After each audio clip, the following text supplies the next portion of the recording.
Good afternoon. I'm Stephen Dwight, and welcome to Happy on Purpose. Today, I'm going to talk about mindfulness within the G.A.M.E framework. As you know, G.A.M.E is an acronym for gratitude, affirmations, mindfulness, and environment. So, this video is going to be on the M, which is mindfulness, all part of the G.A.M.E framework. So, I'd like to start with just having you to forget everything you think you know about mindfulness. That word gets used a lot. When I used to think of mindfulness as, what monks did, or, you had to be sitting there with your legs crossed and burning incense and, you know, doing mantras, and it was very complicated or complicated breath work. That's not how I approach mindfulness. Plus, I could never cross my legs like that anyway. I'm not that limber, but and I don't think you should try. I think we miss the whole point when we try to turn it into a real organized structure. That's that's not what mindfulness is. It's not really a ritual. It's not a class. It's not a personality type. It's something you've probably already done. You just didn't have a name for it. So we're going to explore it today. What mindfulness actually is. I'm going to break it down in the simplest form. I'm going to make it very easy for you to wrap your head around. And I'm going to start with the fact that mindfulness is about being present. What does that mean? Well, that means being fully here in the right now, being fully here and present, and being conscious, awake and aware of what's happening around us. Think about that. Being aware of your thoughts, your feelings, and your surroundings.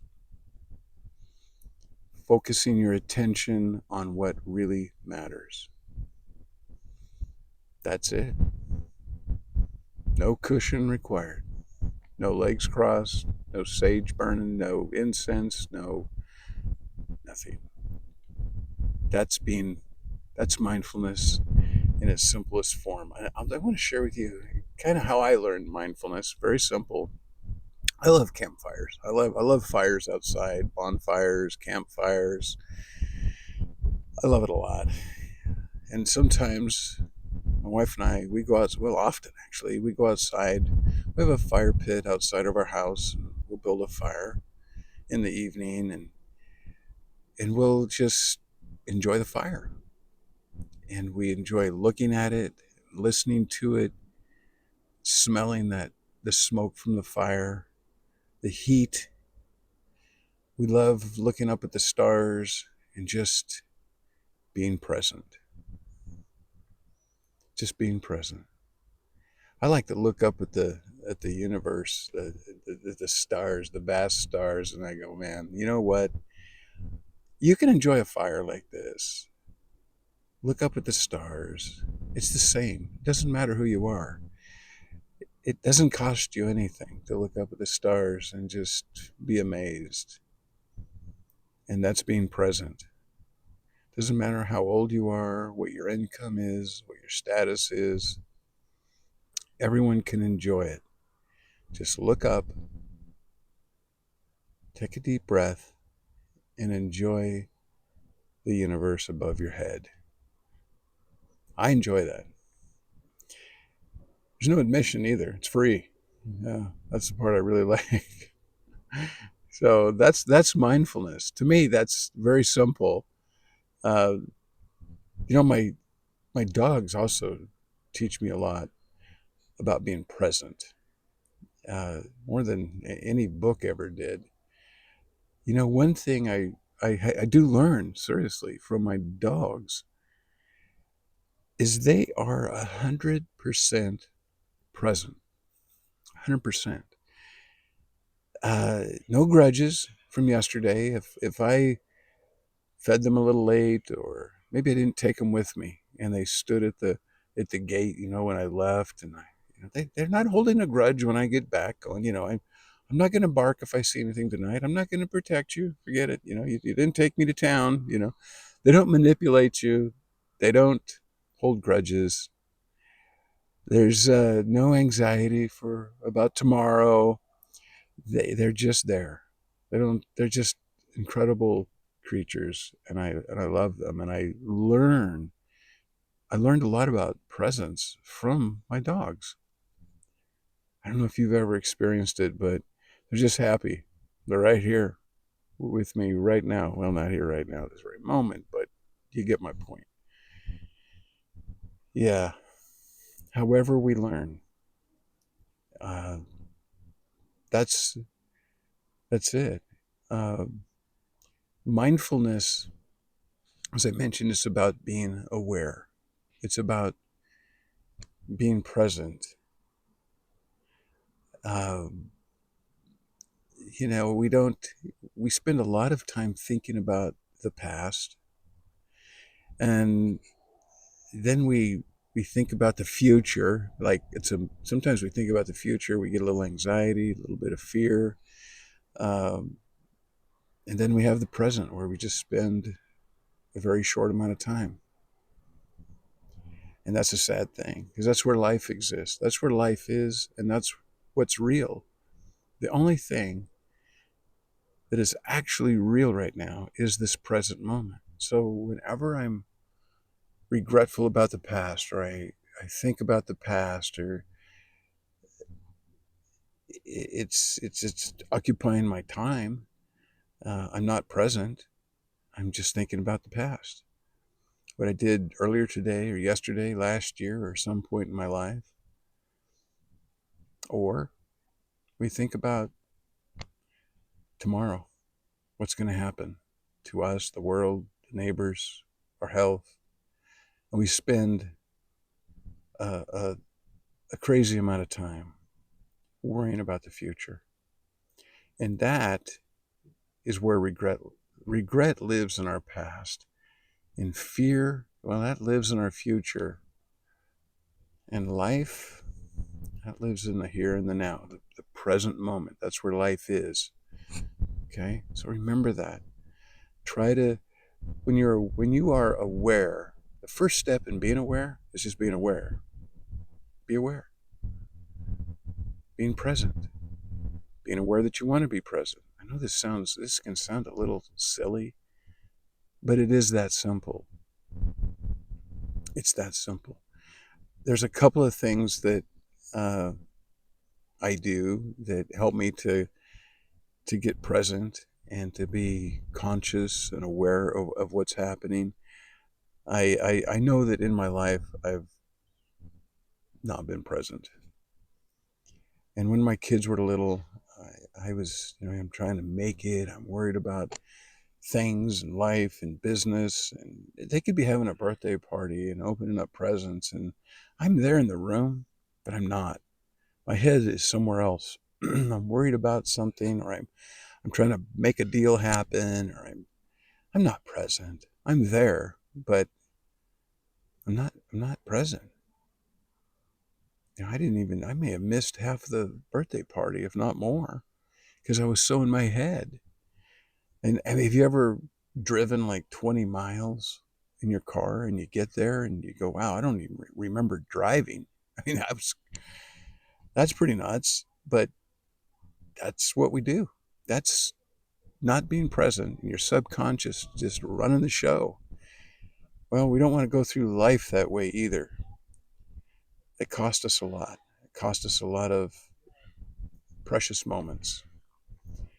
And that's what I'm hoping to help you avoid.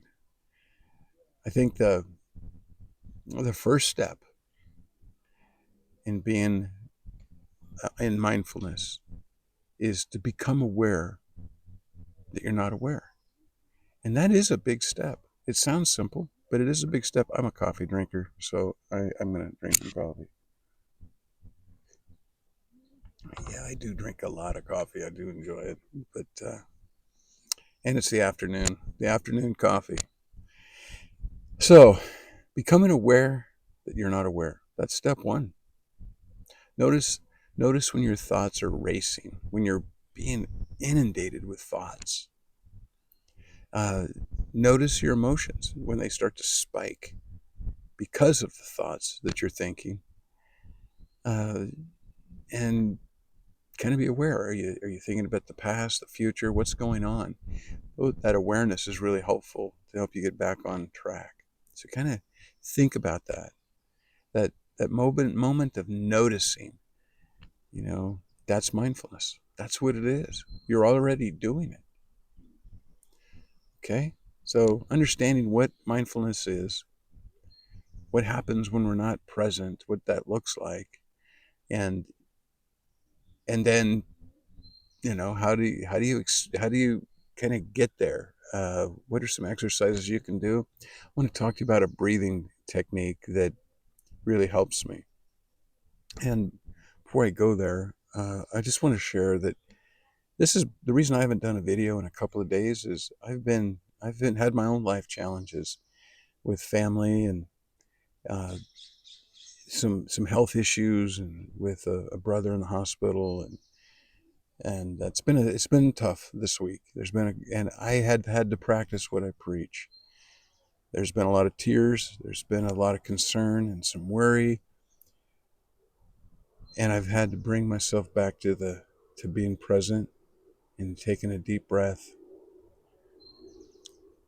and being mindful of some of the actual fear that I was feeling. And this really helped me to get back to my center, as you would say. It helps. And what I do when I get in that state, especially, is I have a breathing well, it's a technique, but let's not get too hung up on the actual technique, but just know this: taking a deep breath in, a slow deep breath in, and being aware of it is huge. I'm going to show you what I do. I take a deep breath in. I'm going to do that now.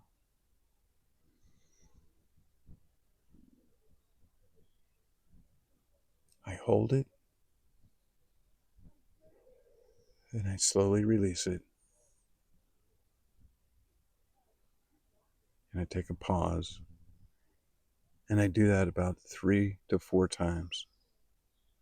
And I'm aware of the coolness of the breath coming in, my lungs filling up. I hold it, and then I release it slowly. I could draw it in for 4 to 6 seconds. I could hold it for 4, 5, 6 seconds. Same with release, and then same with the pause. But don't get hung up on counting it exactly. That's not the point. The point is just to follow your breath in, hold it, be aware of your breath out, and hold it. And that exercise right there will begin to settle you down and slow your thoughts down. When you're focusing on your breath, you're not focusing on your thoughts and your problems and your in the future. You're focusing on your breath. Okay? That's that's a it's very helpful. So I want you to try that. That's one of the things I do also in the morning during happy hour. Is when I wake up, I like to start out actually with the breathing. The breathing techniques, the slow breathing, slow in, I hold, slow release, slow pause, whatever is comfortable for you. And do that 3 to 4 times. Sometimes I'll go 8 or 10, and it'll relax me. I am very aware, and I become much more mindful. Okay? So that's a breathing technique. I'll probably do another video on some of the breathing techniques, but I don't want to get hung up there. I don't want you to either. Just know that breathing is really important for slowing down your thoughts, slowing down your breathing, and becoming conscious of what's happening. Okay? So in the morning, during happy hour, when you wake up, you got that happy hour, you're going to do maybe start with some breathing, right? So you're going to do 3 to 4 deep breaths. You're going to do your gratitude uh, and affirmations. So 3 things that you're grateful for, write them down, feel it. You're going to have 2 or 3 affirmation statements, say them out loud, believe them, feel them, and continue to use your breath, doing the breath technique anytime you need it. You can do that throughout the day, but certainly during happy hour, you can just do it several times. It just takes a second. Okay. So just kind of eliminate the noise in our life, and it's a way to get grounded, become mindful. Life's pretty good when we just experience it through our senses instead of just our racing thoughts. Our thoughts can get crazy. And here's another misconception is people think that they're the only ones that are having all these thoughts. That's not the case. If you're a human being, you're having tons of thoughts, and everybody struggles with it. Everybody. You're not alone in this thing at all. Everybody is challenged with the same thing. We all have a brain, we're all humans, and we all have tons of thoughts. 50, 60,000 of these things every day. And we're going to think a lot of the same ones tomorrow unless we get a handle on it. And that's what this mindfulness exercise is about. That's what it's about. So here's your challenge. Once a day, you're going to stop, take some slow breaths. Notice where you're at and what the state is that you're in at the time, where you're at emotionally. And you can do this. I don't care if you're going to the restroom, you're walking to the store, you're in the store. It doesn't matter where you are. It just takes a minute to do a few breaths that will just bring you back to where you want to be. Okay. When your mind races, when you're in traffic, oh, there's one. We get in traffic and it gets busy and people get road rage and they get upset. People aren't moving fast enough. But I think what happens, this is my take, is people look at cars as just a bunch of objects on the road, just a bunch of objects in their way. But you know what? Begin to think about the people in the car. There are human beings in every one of those cars, and one or more, that are also having thoughts, that also have struggles, and have concerns and fears and joy and other things in their life. They're just like you. They're human beings.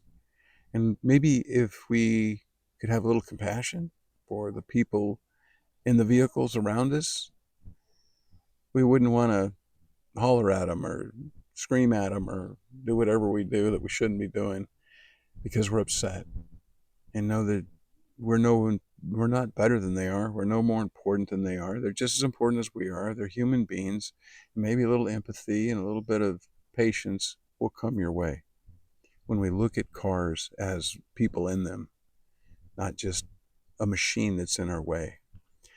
I found that to be helpful in my commutes. So there you go. I hope this helps.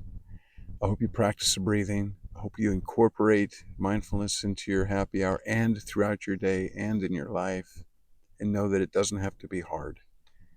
It doesn't have to be hard. Just be aware that you want to be aware. Take a few deep breaths.